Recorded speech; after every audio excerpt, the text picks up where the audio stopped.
Take my advice. Broads don't belong in broadcasting. Shut up and sit down.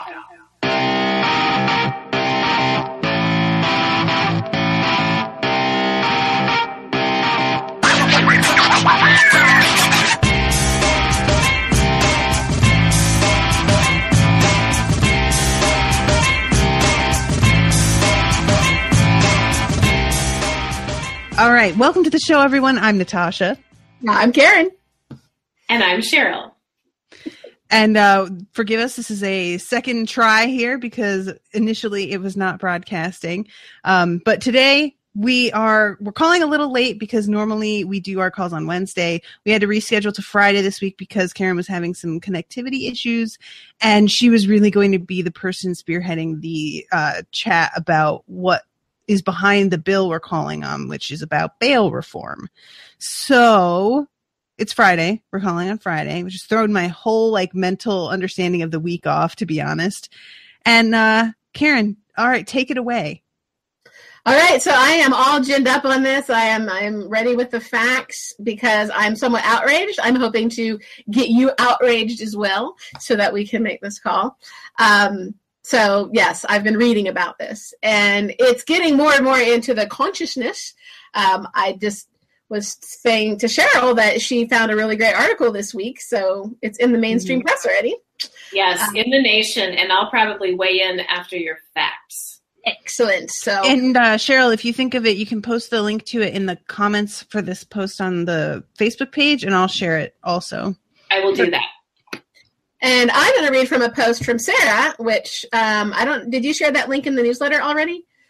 The link to her article? I think I did. Great. And we'll put that in the show notes too. So I'm going to read Sarah's words. So it's like Sarah is here with us in spirit. So that's nice. So between 60 and 70% of the nearly 750,000 inmates confined in jails around the United States have not been convicted. As many as 9 in 10 of these people remain in jail because they cannot afford to post bond. It is estimated taxpayers pay around $9 billion with a B each year to keep these people incarcerated. So that's so insane. Yeah. So this is just about bail. You get arrested and, they charge you with whatever and you post bail to get out. But if you don't have money and you can't post bail, then you've got to stay in jail. Mm-hmm. So we're talking about people who don't have a few $1,000s laying around. All right. So people in that situation also probably can't afford to miss their job and be stuck in jail and probably have kids to feed. And otherwise, this is going to be terrible for them. And it creates this situation that becomes very hard for people to get out of. So then, there's a good chance they'll plea bargain so that they can get out sooner and get their lives, try to salvage their life, except then they have a record. And so next time they get pulled over or whatever, they've got a record. And so then it's going to be even harder to get bail. Oh my gosh, it's terrible. Mm-hmm. It's this vicious cycle. And if you are Black or poor or brown or any of a number of things that make you get arrested more often, then this is much more likely to happen to you. And so it's just statistically it's terrible. We are putting people in jail for being poor. And if you're poor and Black, oh my gosh. So this is not acceptable. This is not what was meant by our system. Bail is just so to secure your reappearance. But there's nothing to say that these people weren't going to come back and come to court like they were supposed to. There's no reason to think that. So there's no reason to destroy their lives, especially if they're innocent.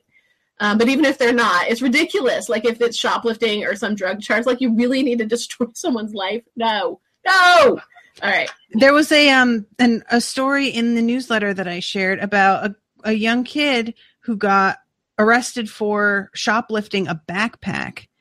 And he wound up in prison for 3 years with no trial, shoplifting a probably $12 backpack, and he hung himself finally because he had been in there so long and there was no end in sight and nobody was doing anything for him.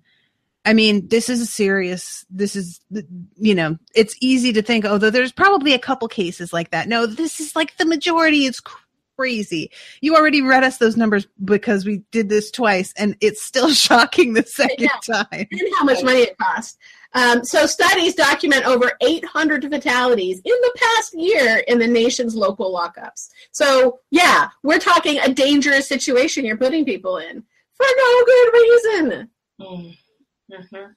Cheryl, you had some thoughts? Yeah, well, the article from The Nation was really great because it had some more specific examples. So it talked about a courtroom where the judge gives everybody who comes before him a minimum $2,000 bail or $2,500 bail. So again, for somebody who doesn't have the funds to get out of that, they may spend weeks in jail, missing work, missing job opportunities, getting even further behind than they were to get into that position and not be able to make bail. If you have a family member who goes to a bail bondsman to get you help, I always thought it was 10%. It sounded in the article like it's a little higher, maybe 12% or around there. And that's money that you don't get back. And the other thing that's really interesting is that even if somebody skips out on bail, the bail bondsman has very little liability. That liability gets pushed elsewhere, which I was not aware of. So it's a racket, basically. Mm-hmm. So there's 2 countries in the world that have for-profit bail bondsmen. And we're one of them. As usual, The Philippines. and the Philippines. The Philippines. Yeah. The Philippines. So as usual, keeping excellent company. Making America great. It's terrible. All right, so this needs reform desperately. So we've had bail reform before, and then some people out on bail committed some crimes, and they had to fix up what they were doing. And then we needed more bail reform, and it's time. So that was, the second time when they started to try to fix some of the problems they introduced the first time. Mm-hmm. And it's time for our third attempt to get this right. So this is the bill that we've got that we want to call on. It is sponsored by Kamala Harris, Democrat, and Rand Paul, Republican. But not just like partisan. It's not just a little bit Democrat and a little bit Republican, right? Like that is there. Yeah. So that's exciting. So they introduced this. I think Rand Paul just doesn't want to pay the $9 billion a year, and that is a good enough reason. Honestly, like, if you want to just be cold-hearted about it, that's still a really compelling reason. It's completely legit. However, libertarians are big on not being in jail if you're not guilty, so I think that's fair, too. I think most of us could say we're big on not being in jail if we're not guilty. So here's how Kamala Harris put it. Our justice system was designed with a promise to treat all people equally. Yet more than 450,000 Americans sit in jail today awaiting trial, and many of them cannot afford money bail. In our country, whether you stay in jail or not is wholly determined by whether you're wealthy or not, and that's wrong. So yes, we can all agree putting people in jail for being poor, not good, not right. Does no one any favor. Uh-oh. There's the connectivity problem again. Oh, we did so well for so long. No. Okay, there you are. I refuse. Okay. I would like to go over some of your civil rights with you. Okay, let's do that. Fifth Amendment of the Bill of Rights. No person shall be deprived of life, liberty, or property without due process of law. Sixth Amendment. The accused shall enjoy the right to a speedy and public trial. And if you're stuck without bail, anyway, it's not always speedy. Your backpack example. But the most important one in this case, Amendment 8, the Eighth Amendment, excessive bail shall not be required, nor excessive fines imposed, nor cruel and unusual punishments inflicted. So our concept of cruel and unusual, that is not specific, that is very qualitative and not quantitative. Mm-hmm. And so that has changed over time. And Madison did that on purpose so that the Constitution could keep up with the times. Although I guess you could argue with Gorsuch on that. So what counts as an excessive bail also needs to be kept up with the times and the situation. And the idea is not to keep people in jail who shouldn't be in jail. So let's talk about this bill that has been proposed so that I can convince you we should call on it. We're calling about Senate Bill 1593, the Pretrial Integrity and Safety Act. So I'm going to call my senator on that, although we could also call the Justice Committee to get it out of committee and onto the floor for a vote, because that's the thing. It just needs to come for a vote. And they've been up to other shenanigans, like interviewing Sessions was their big thing this week. Okay, so in summary of this bill, it's asking for $15 million in 2018 to run this program. Okay, $15 million. Remember how much we're going to save if it works. Right. Okay.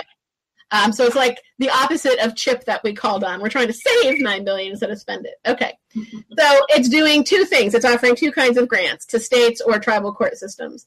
They're giving you money to put a system in place so that you can figure out who shouldn't have to pay money bail, which means technology, system analysis, people to help you get stuff installed, research, whatever, programming, so that you can come up with some sort of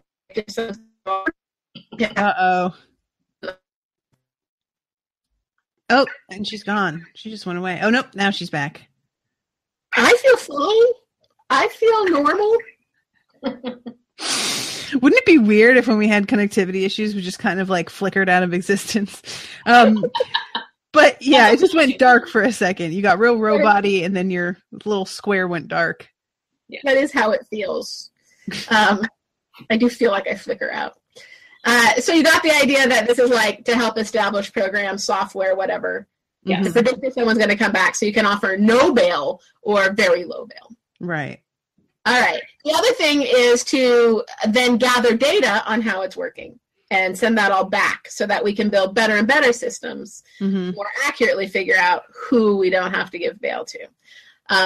So originally you only had bail on capital offenses. So things that were held the death penalty, murder and whatnot.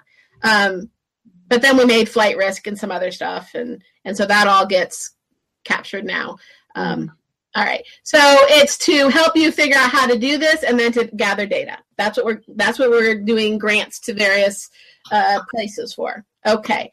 And that seems like money well spent to me. So it's going to fund the research. It's going to fund the data.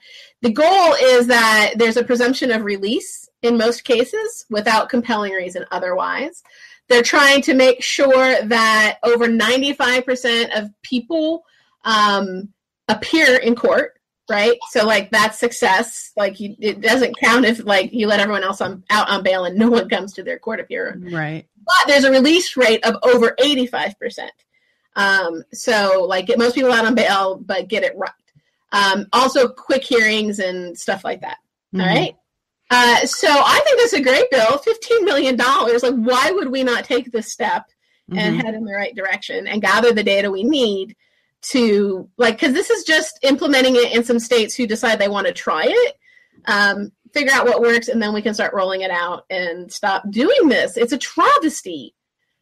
Yeah, it's really, this is the kind of thing that like, we all know about bail. We know about the concept of it. I mean, TV is filled with like, different instances of, and yet I don't think anybody really like knows the intricacies of it, and that it like I don't think people realize how long it takes to get a trial is a lot of what it is, because they, for Hollywood and books and whatever, things are often sped up to such a degree that it's like, if you aren't somebody who's familiar with real world, like me, for example, I'm not really. And when I started doing research for broadcast and realized how long it would be, if somebody got a trial at all, sometimes that didn't even wind up happening. It's startling, because you just assume, well, yeah, what? They did a crime. You're accusing them. You did a trial. What? It was a big deal. And it's just... It's not Law and Order. Right. No, it's not. And this is a wonderful thing to call on. And I do have another point here. And this is something that crops up for me periodically. When it's time to go to vote and you have the opportunity to vote on judges where you live, that's one area that I always feel I have a very difficult time finding information. And this is a great one to really tune into, because if you see somebody, while these laws are out there and maybe able to be changed, but when you see somebody who is grossly abusing their position, in a manner. And I think the example of somebody who says, I don't care who comes in front of me, $2,500 minimum bail. Right. That is a judge that should be voted out. Mm-hmm. Yeah, agreed. Cheryl, you're going to love our judges episode coming soon. Oh, beautiful. I really like that. We should have like trailers.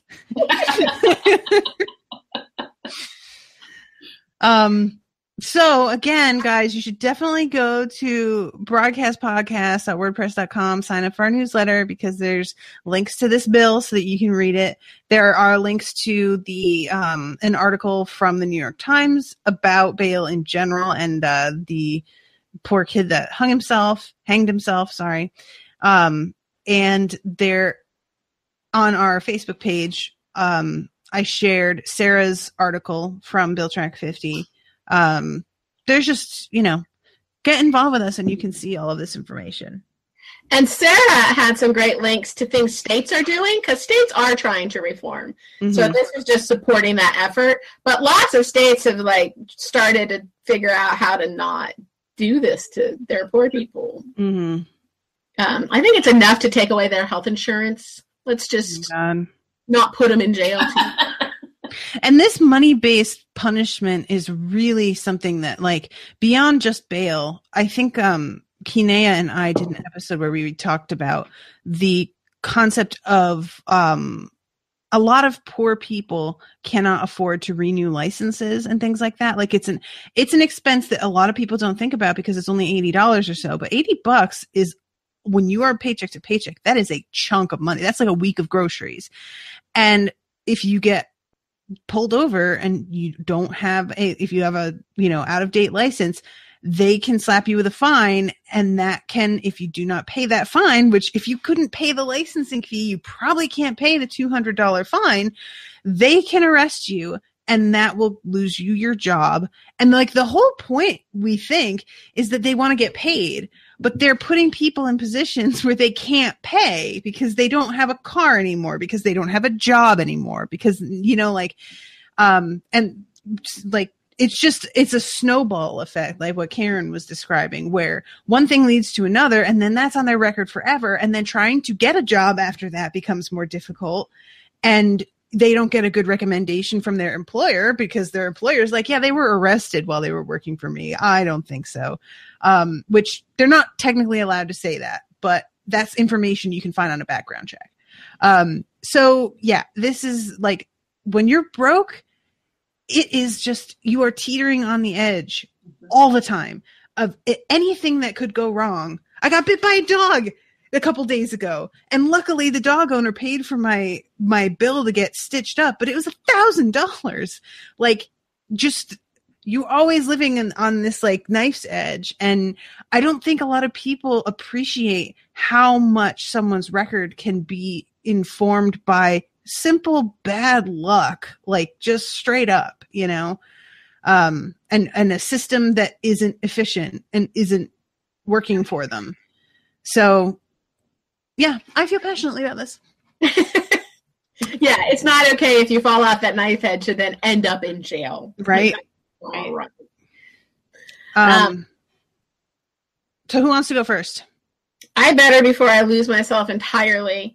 So I'm going to call my Senator Gardner. And Natasha, this is in the Judiciary Committee, and they need to approve it and put it to the floor for a vote. Both of your senators are on that committee. Okay. So you should definitely make sure you say, please help this bill get to the floor. I'm going to say it too, but my guy can't do that. Your guys can. Gotcha. Or you can just call the committee itself and say, That's what I'll do. Excellent.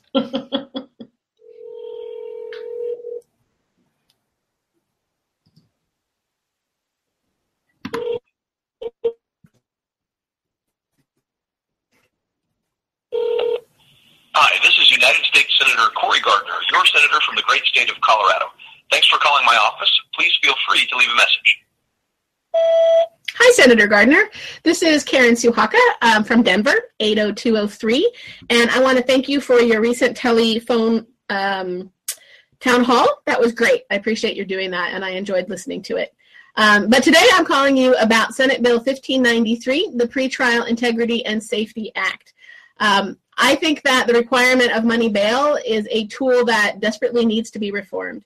In practice, it deprives people of liberty in what I think is an unconstitutional way and has been well documented to exacerbate racial inequality in the justice system.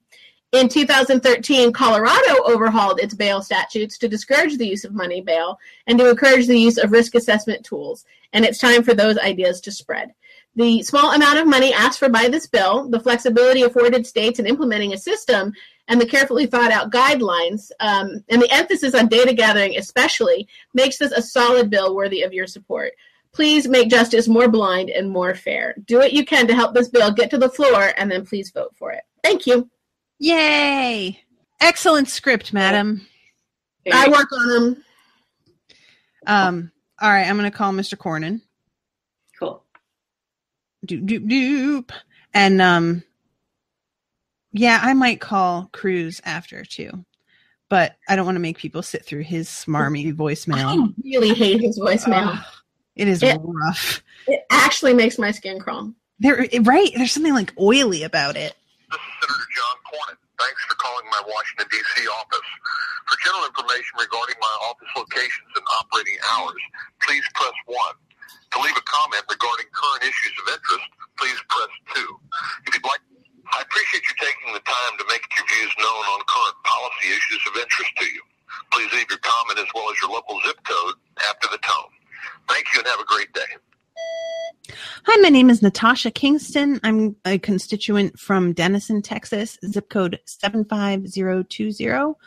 I'm calling to ask you, Senator, to please support S1593, the Pretrial Integrity and Safety Act of 2017. As you are on the Judiciary Committee, I would really appreciate it if you would push to bring it to the floor.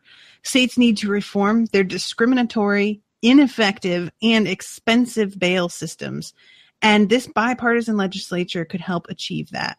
Thank you very much for your time. I used the much simpler and maybe not as eloquent 5 calls script. So y'all listeners got a good example of an original script and a standardized script. I like the politeness you infuse. I didn't. And I like, Cornyn sounds like a good old Texas boy and an oil guy, and that just makes me comfortable. I feel comfortable with him, despite whatever. But see, he doesn't have this forced empathy thing that Ted Cruz it's just not right. It just feels very business-like, his voicemail, where Ted Cruz is trying to be real cloying about it, and you're like, listen, you're trying a little bit too hard to make me think that you actually have empathy, which leads me to suspect maybe you don't, and this is your pod person version of what you think empathy looks like to human beings. I want to point out that anybody who's only listening to this missed Karen's hand signal when she was talking about Cruz, and that was really nice visual. The cloying, grasping. But yes. In no way vulgar. I'd like to defend my hand gestures. They were not vulgar, that's true.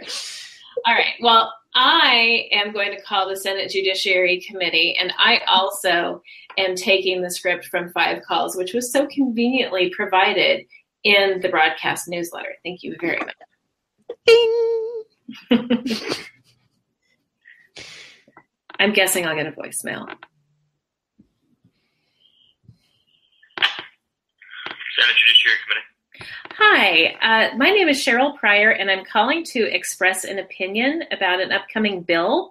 Can I share that with you?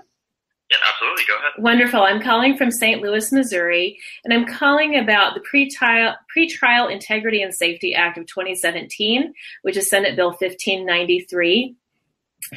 People should not be in jail without being proven guilty simply because they are poor. States need to reform their discriminatory, ineffective, expensive bail systems, and I'm so happy to see that this has bipartisan support, and I believe that this could help achieve that. All right, ma'am. I've got your feedback down, and I will pass that along. Thank you so much. Bye-bye. You're very welcome. Have a good day. You too. Wow, I get the live people. You got a person! Yay!